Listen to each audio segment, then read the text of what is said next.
هنستخدم كوبايتين مية دافية، ولازم المية تكون دافية، وهنستخدم كيس كامل خميرة فورية، ونوع الخميرة يكون كويس عشان يشتغل معانا ويخلي العجينة معانا تخمر كويس.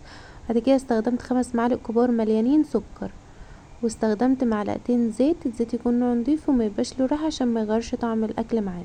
بعد كده اقلبهم كويس اوي وادوبهم لحد ما اتاكد ان السكر داب تماما، لازم نتاكد ان السكر داب تماما.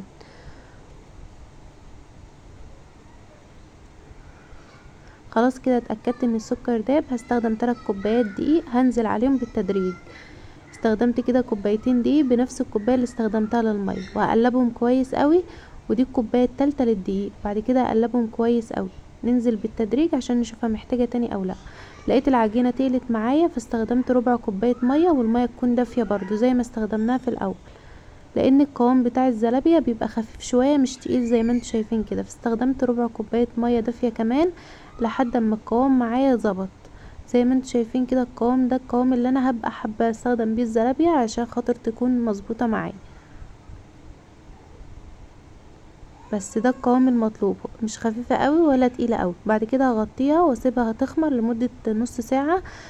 هوريكم بعد نص ساعه الحجم هيتضاعف معايا جدا. شايفين بعد نص ساعه كده الخميره خمرت كويس واتضاعف الحجم ضعفها تقريبا اللي كنا حاطينه. بعد كده بقى جبت كيس نضيف يكون اول مره نستخدمه، وهنزل فيه العجينه كويس، وبعدين هطلع كل الفراغات من الكيس، وبعدين هقفله كويس او اعمل له فتحه، وهبدا ان انا انزل منه العجينه قطع صغيره. بعد كده بقى استخدمت زيت يكون ساخن كويس قوي، وغزير غزير يعني مرتفع علشان خاطر يحوط الزلابيه من فوق ومن تحت وتستوي معانا بسرعه.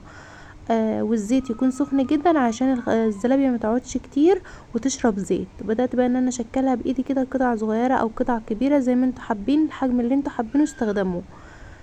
دي اكتر طريقه تظبط معاكم اللي هي بايدينا، وفي الكيس احسن من ان احنا نعملها بمعلقه او مقص، مش هتظبط خالص. فدي اكتر طريقه ظبطت معايا.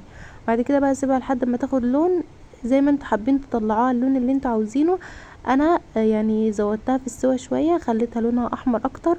فلو انتوا حابين تطلعوها صفرا المهم تتاكدوا ان هي استوت من جوه. بعد كده بقى بدات ان انا اصفيها من الزيت كويس قوي. اهم حاجه نصفيها من الزيت عشان الزيت ما يضايقكوش وانتوا بتاكلوا. بعد كده حطيتها بقى على صينيه، وكملت كل الكميه اللي معايا بنفس الطريقه.